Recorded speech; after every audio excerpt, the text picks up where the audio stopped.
Welcome back to Real Girl Talk Podcast Radio. I am your host, Cherie I. I'm bringing you weekly interviews with fascinating guests, with action-packed episodes, highly relatable stories that help women reboot, regroup, and reinvent themselves in family, community, lifestyle, and business. And of course, always committed to keeping it real. Now let's dive in. The loss of a loved one is a nearly universal emotional crisis. Unprocessed grief and painful feelings can be buried, leaving you to feel numb. But there is hope.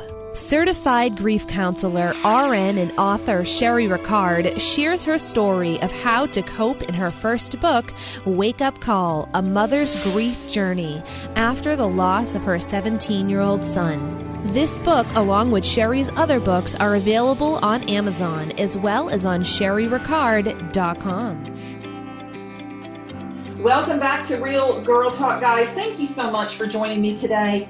I have a beautiful lady with me, Sharon Hughes. She's a certified life coach, certified chaplain, critical incident stress manager, debriefer, speaker, and host of Living a Limited Life podcast, where she has amazing guests and shares God's word and truths to set your mind free. She is the author of A Girl in the Garage, a mother of three, and from Southern California. Welcome, Sharon, to the show. Oh, thank you so much for having me on. I'm excited to be here. Well, I was excited to be on your show. So thank you again for allowing me to share on your podcast my journey. And I want you to share a little bit about your journey because, guys, I'm just going to tell you right now, this is a rough one, okay? So if you've ever had any type of traumatic experiences as far as abuse in your life, I'm going to tell you right now that Sharon's going to talk about it. So if it's something where maybe you're at work on your lunch break or you're driving in the car, save this for later. You may want to listen to it a little bit later and not while you're about to walk into a meeting. So I want to dive in. Let's dive in, Sharon, and tell us the story behind the book, Girl in the Garage, because it's unimaginable, but yet it is a real life traumatic experience, and your story needs to be heard. Oh, well, thank you. Yeah, it's a rough one. And I guess because I lived it and I've been healed from it, sometimes when people say, wow, I can't believe you went through that, I think to myself almost like, well, it wasn't that bad, but it was. It's just that I've come so far that now that is not my story and that is not my life anymore. So the story it starts off in the book, the first 17 years of my life of multiple abuses, trauma, from everything from parental abduction to sexual abuse to when I was 16 and I went to a Halloween party and I was handed a drink, and I remember going in the bathroom and thinking, I need to lay down. I'm just so tired. And I woke up in a garage 7 hours later. So all those things collectively over almost 2 decades started to wear away at my self-worth. And I started to believe that I was a throwaway. So the way that I unpack it into the book is you hear my story very PG told because it's important to me that I don't trigger someone. Nobody really needs graphic details, play-by-play of horrendous things, right? Then it goes into a workbook and there's prompts all the way through. And I keep saying, do you see the pattern here? I was primed for the pattern. So if you're a person that's listening to this, or you actually decide to pick up the book, you're going to see it's written as if we're sitting together and I'm telling you the story and I'm saying, what do you see? Do you relate to this? Is this showing up in your life? Because that's what we need to stop and examine about ourselves, is not just today, what's my narrative today? What have I gotten used to for years, even decades in my life, that suddenly has become this identity that is not even true? Right. And, I love the fact that you do incorporate the workbook. That's one Mhm. thing when I was going through the book, and I'm going to tell you, reading your book, I couldn't put it down, but yet Aw. I had to put it down every now and then because I couldn't see. My eyes were just, I was just bawling my eyes out and I couldn't see the words on the page. So I had to stop for a minute and then, pull it together. And the one thing that kept coming up for me, and I kept thinking, and I wanted to find that, and I did later on in your book when you started talking about some of your healing, but I want you to share is going through all of the abuse from, I believe, as early as 5 or 6 years old. Hmm. The abuse started, or you started, it was just begin that pattern, as you Hmm. talk about in the book, the pattern that went on and on for years and years. The healing part. Hmm. When did you actually start to realize that there was a God? There was Hmm. somebody that found you worthy. Hmm. Yeah, that's kind of a weird thing to unpack because my parents took me to church. I knew of Jesus in Sunday school. Wow. And I think I even said this in the book. I liked Jesus, I loved Jesus, but I feared God because I thought God was like my father. He was the authoritarian and the dictator, and if you don't get it right, I'm gonna, give you a whooping. So I was always afraid of God. And it took me a very, very long time. I mean, I said, now I lay me down to sleep prayers until I was in my early 20s. I didn't even know how to pray. Um, I want to say, gosh, I had to have been mid 30s before I started going to a church that was more relaxed. It was like a non-denominational Christian church. It was more come as you are, but it was well into my 40s when I started to hear the message of you're okay and God loves you where you are. And you didn't ask for this. This isn't your fault. And that there is redemption. And it was a really long process. It took, another, gosh, 10, 12 years to get to where I am now. But it Right. was really the last 6, 7 years that I went full force at it, of really doing the super deep hard work. And about 4 years ago, I remember laying in bed one morning and I was really struggling with depression, the overwhelm, always feeling like I'm just this broken mess. And I know I heard the Holy Spirit just say, "What do you believe about yourself?" And that was a pivotal moment for me because I said, "Oh," and I answered the question. I believe that I've just been, for anybody's taking, all my life, that I am not worthy of love, that I don't matter, I'm insignificant. And the next question was, is that true? So, for anybody listening, you need to stop and say, what am I believing about myself? And then the next step is to say, is that true? And if you don't know what's true and what's not anymore, then you need to get somebody that you trust and that you know is a healthy, safe person where you can ask those questions. Because you can get into this whole pit and be so overwhelmed and so believing lies that you don't even know what is true about you anymore. When I'm reading your book, I'm wondering the whole time is how does this little girl continue to have hope? Or it is just such of the norm that you believe that this is just how life is? Oh gosh, you know what? I believed that was the norm and that was just how life was for decades because I didn't know any different. What you grow up with becomes your norm. Unless you're going to your best friend's house all the time and you're hanging out somewhere else and you're seeing something else modeled, you think this is the norm. And I was really in survival mode. I was bounced from, one house to another back and forth so much before my dad kicked me out when I was 17. Then he kicked me out and I was essentially homeless. And so I had to navigate that. I can't even explain it. Something inside of me just kept saying, keep going, keep going. Somehow, someday, you're going to have the house, the dog, the picket fence, the rose garden, like all of that.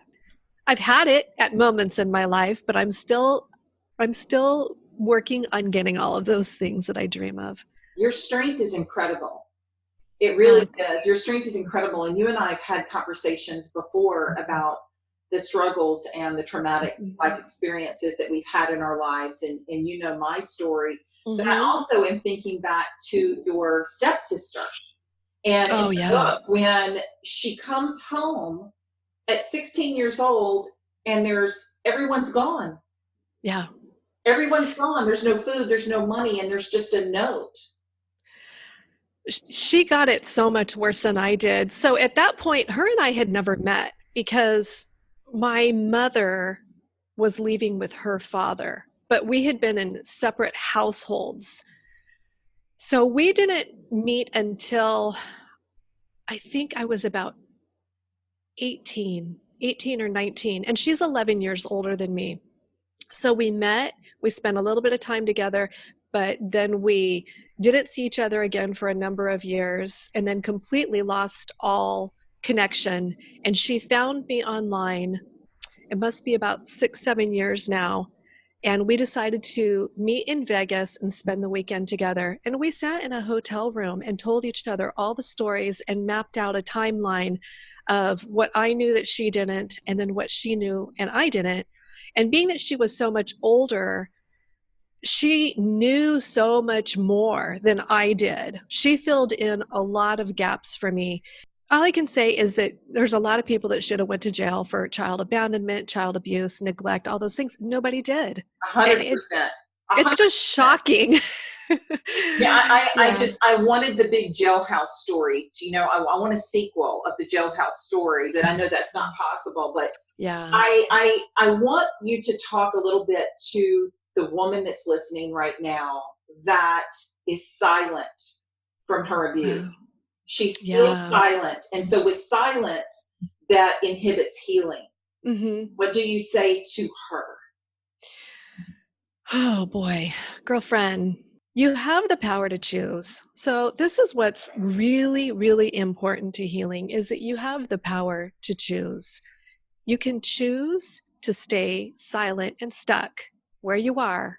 And your subconscious mind is going to tell you that that's keeping you safe, but it's essentially what's keeping you stuck because that's all you know. Or you can choose to get help.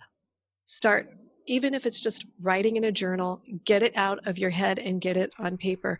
You have to start choosing you. You have to choose to take your power back. A lot of us that have been abused become voiceless and we start to think that we're powerless. And it's not true.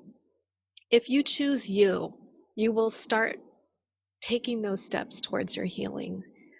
Seek out somebody that you can talk to, a coach, a counselor, even if it's just a best girlfriend. But you've got to do the work on you and start deciding what do you want for your life.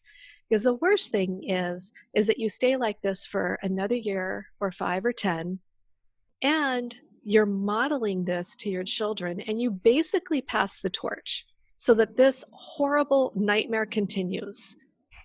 That's the thing, is that the pattern is something that it comes on slow. It's what we observe. It becomes our normal. It's our narrative. And then all of a sudden, you don't know who you are if you're not that story anymore. So that's like the next part of the question is, if you're not this broken, voiceless person that believes that you are unworthy of love and of good things, then who could you possibly be? Like Mm, who would you be and who could you be? So that's where you need to start dreaming and saying, well, who would I be if I didn't believe this about myself anymore? Because those things are not true about you. They're not. And that's not what God has for you. Does God use bad things? Yes, he does. And I now know when people will say, oh my gosh, how can you believe in God after everything you've been through? I know that his word says that he uses bad things for good. And he knew I would come to this point right now in this place where I was healthy enough to share the story and give others hope. So, in a weird way, I feel like it's an honor because, yeah, I could be, you know, on drugs, have 5 baby daddies and 10 kids from all these different men and just, shuffled around, but I broke the pattern Right. And I said, no way, no way. I'm going to be that cookie baking granny, trimming flowers in the rose garden. You Yeah, have but to fight. it takes, I know you do have to fight. You have to fight You through it. do. You have to grow through what you're going through. And I You preach that do. over and over. The abuse Mm-hmm. that you suffered over and over for years, and you remained silent because Mm-hmm. you were silenced. It's not something that you talk about, and you weren't allowed to talk about that, even though you Mm-hmm. tried. Do you find that some women, in your experience now that you're certified in life coaching and a certified chaplain, do you find that women tend to remain silent in relationships? They remain silent when they're silenced as a young girl for the secrets that they hold, or silenced Mm-hmm. because, children are to be seen, not heard. There are parents like that. Do you find that these women go into relationships where they're treated the same way? Maybe not necessarily abused sexually, but Mm-hmm. maybe abused emotionally by being silent. Oh, yeah. And that was absolutely the case with me. And, if we look at statistics, it's the norm, it's the pattern. So even though when I married, I didn't marry somebody that was sexually or physically abusive, but I picked partners that were emotionally unavailable because that was normal. Like they were nice, but they weren't available. If there was something wrong, they weren't my advocate, they weren't the partner. So something that's very helpful for women. So if you're listening and you are not in a relationship, or maybe you're just dating somebody, why don't you write down what you really want in a partner? And first of all, I tell any woman that's dealing with this stuff, you need to not be in a relationship for a while you do the work on yourself, because you're going to be too distracted by the relationship. And if you fall into people pleasing or codependency, you're not going to do the work on yourself because you're going to be so busy trying to manage the relationship and keep somebody in your life that probably right now, if you've been through all this stuff, is probably not a good partner for you anyway. So when I talk to women, if somebody comes to me for a consultation and they're in a crazy relationship, I won't coach them. I actually had a young woman come to me and she wanted me to help her fix her so that she could save her relationship. And I'm like, it doesn't work that way. You are good enough and worthy of love right now where you are. If your partner doesn't love you where you are and is helping you grow, you grow individually and grow together, there's nothing you can do to make yourself good enough for that partner. So that's really important. But yeah, that's the pattern, is that they continue to keep picking the same type of people. That's why women are married like over and over and over, or guys. And it typically goes back to what was modeled to them by their parents, or maybe they had great parents, but somewhere along the way, something happened and they absorbed that story of not being worthy of healthy love and a healthy relationship. Mm. I know one thing that I've touched on this month is blended families. I had my Mm-hmm. daughter on, Christina, and my son-in-law, her husband's ex-wife, Ashley, who are friends. And they became Mm-hmm. friends after. They weren't friends before. And they were on the show talking about blended family success because they do it so successfully and so Nice. unbelievably. It's not of the norm that I had them on. And then I also recorded with Emily Simpson from the House Price of Orange County, and she gave her viewpoint as well of blended families because they Mm-hmm. don't blend as successfully as my Mm-hmm. daughter does. And so I had her opinion on that, and she truly believes that, just like my daughter, that it works both ways. And you just touched something for me when you said women marrying over and over. One thing that Mm-hmm. I found in research and getting ready for the blended family success episode was that divorce increases in percentages as you remarry. And Mm-hmm. I never realized that because, to me, a normal person thinking, okay, if we get married and we divorce, which the standard national rate is 50, I think it's 57 or 8%. I can't remember exactly what it was that I found, but it was in the high 50%.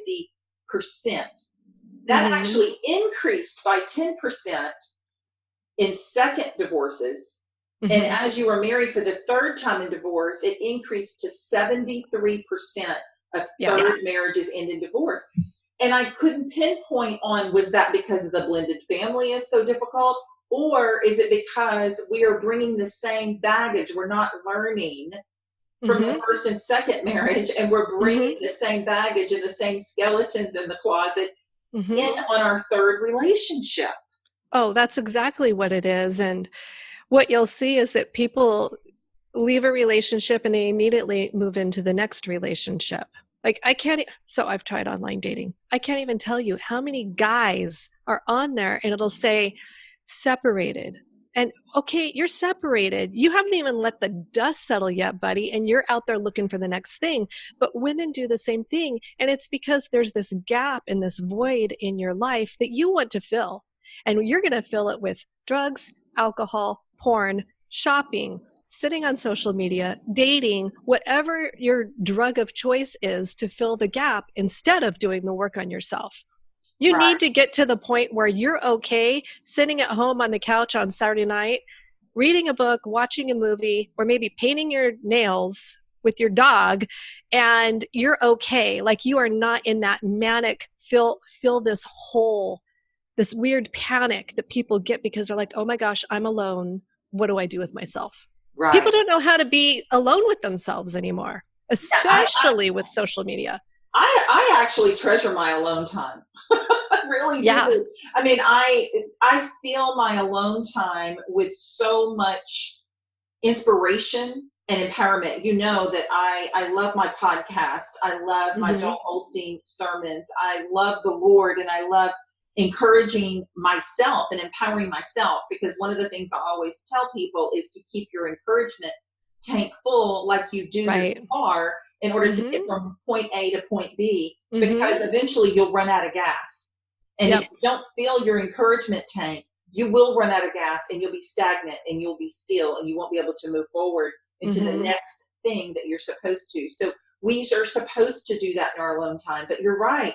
A lot of people fill it with whatever they possibly can, and they fill those voids, and it turns into things, material things, and going from one person to the next. And I think a lot of it is from not healing from other experiences, whether it be in a childhood like yours or in relationships. We don't heal what's broken, and we take it from one thing to the next. That's absolutely true. I want to talk about the hope that you had going through your abuse. You had to have deep-seated hope, because without that, you would have taken your own life, right? Oh yeah, and I tried. Right. Exactly. I tried. And it wasn't meant for you to go. It wasn't your time. Your time was for here and now and what you're doing for everyone else. And God saved you from that. But you still had hope. You had that seed. Where do you think that came from?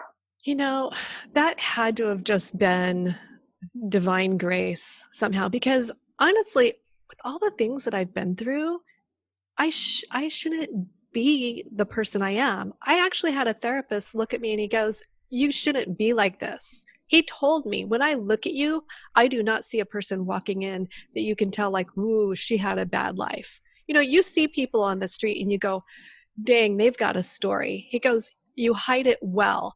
And I was like, okay, tell me about that. I learned at a young age somehow how to hide it well so that I could survive.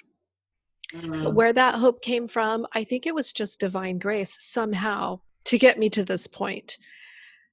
I've always had this element of hope, like, you know, something's got to give here, guys. Like, come on. Like, is this really what's happening? If you don't have hope, you perish.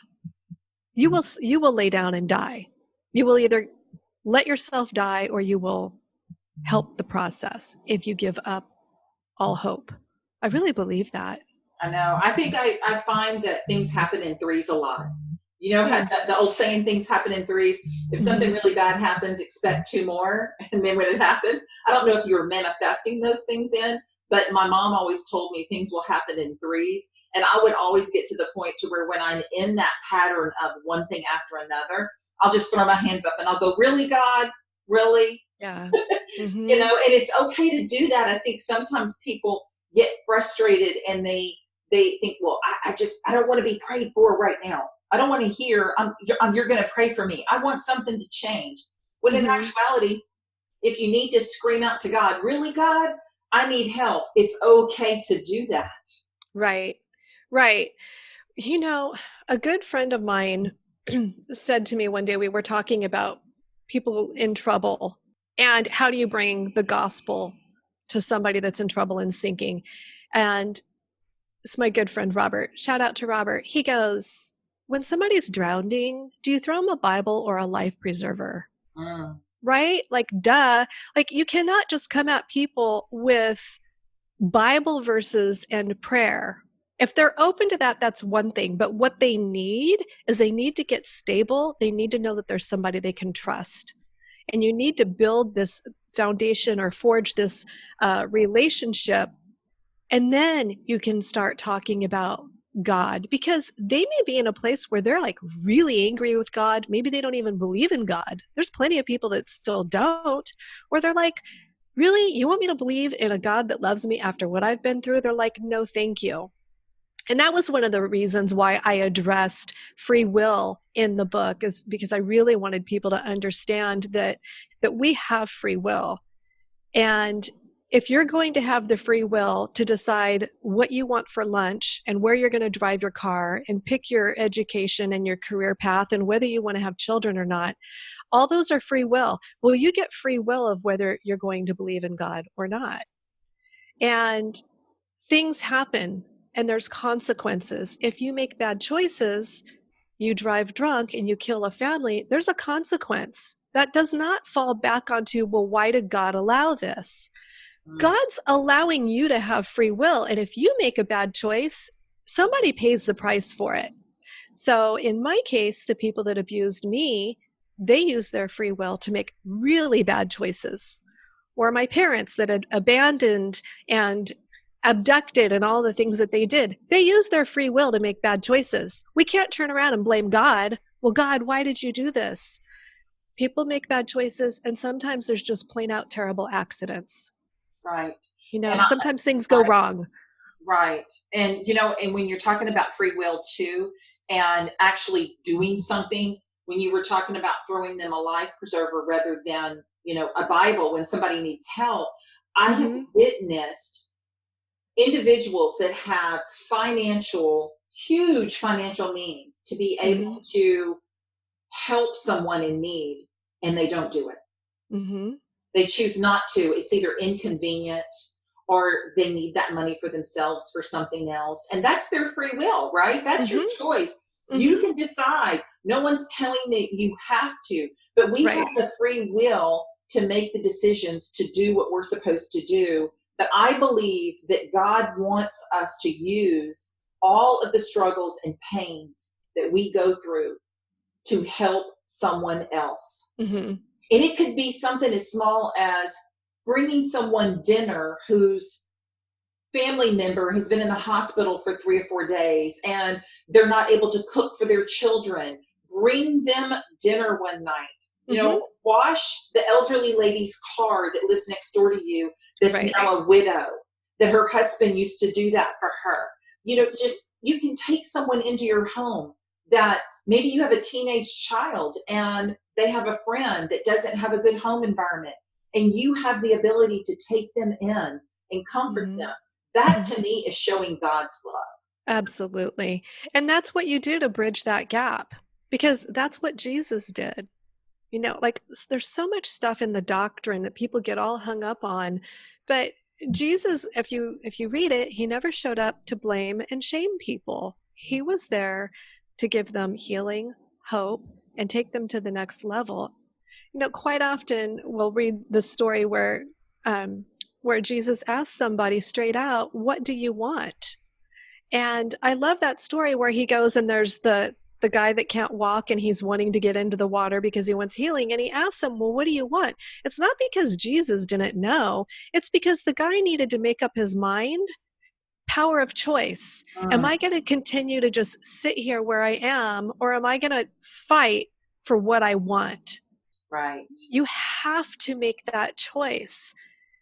I hear a lot of people say, well, I'm going to pray about it and wait on the Lord. You know what? It's great to pray about it. It's great to wait on the Lord. But that's also code for I'm going to sit here comfy until, the neon blinking sign tells me to do something or somebody knocks at my door. And most of the time, that's not the way that God operates.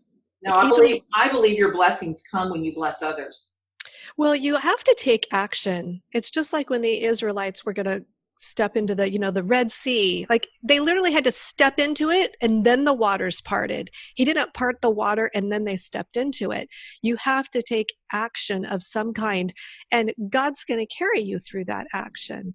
But if you stay where you're sitting safe and you will not take action, you're not going to get your healing. You're not going to change your life. Because nothing's happening on the couch eating bonbons, you guys. Like it just doesn't. I know, I've been there. Yeah, me too. My drug of choice always said was M&Ms. After my son Yep. died, I sat in bed and ate M&Ms, and it's just, that's just what I turned to. I could have become, like you said, I could have become a drug addict or an alcoholic or something else, but instead I just gained weight, but it's still a self-sabotage, and we self-sabotage because we're drowning our sorrows in whatever traumatic events we totally are that we go through. I think we all can be self-sabotagers. I want to thank you so much, Sharon. I mean, your book touched such a chord in me, and it touched me so much. And I knew you before, and I knew that you had a story, but I didn't know how deep your story actually went. And for you to share that in a book with someone else is such bravery to me. Thank you. It's very brave, because I know it's going to touch a lot of women. If anyone has been through abuse, or you're suffering any kind of traumatic event, whatever it is, as you were growing up and into an adult, and maybe you've been silenced this whole time, you need to go and get Sharon's book, Girl in the Garage, because it talks about the healing, and the workbook aspect is what gets you through and allows you to heal through your traumatic experiences. So I appreciate that. I want you to tell everybody where they can find the book and where they can find you. Well, you can find me and the book at SharonHughes.net. And if you go to SharonHughes.net/The Girl in the Garage, you'll see the page where it talks more about the book. It's on pre-order on Amazon right now. I think the Kindle version is released, but the paperback comes out January 2nd. And I'm putting together a group that I'm actually going to take through the book and do deeper work. So beyond the book, so that you can ask questions, and I'll be doing some coaching in that as well. So if anybody is interested, there's a contact form on SharonHughes.net that they can just message me and say, hey, how do I go through that course? It's very affordable, and it's going to be a 5-week course. So I love that. I didn't want it to be expensive, so that people that were really, really stuck and struggling felt like, oh, that's out of reach. Unlike one-on-one coaching, that's an investment. Right. Yeah.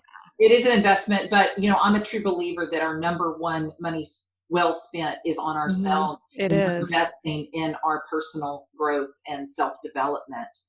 Yes. Thank you so much, Sharon. I appreciate you very much. Oh, thank you, Cherie. It was so good to be here with you. Thank you. And guys, my goal is to always give you the best guests and stories that I hope that you can relate to. And there are going to be so many of you that can relate to Sharon's story. And I want to know about what your goals and passions are too. So make sure that you leave a review on iTunes on how you plan to move forward, or what you received after hearing this episode. And make sure that you tag Real Girl Talk Podcast when you do post on your social media. Make sure too that you share this episode. Be a blessing for someone else. And until next time, keep your encouragement tank full, your faith in God. Step out of your comfort zone and try something that you have been dreaming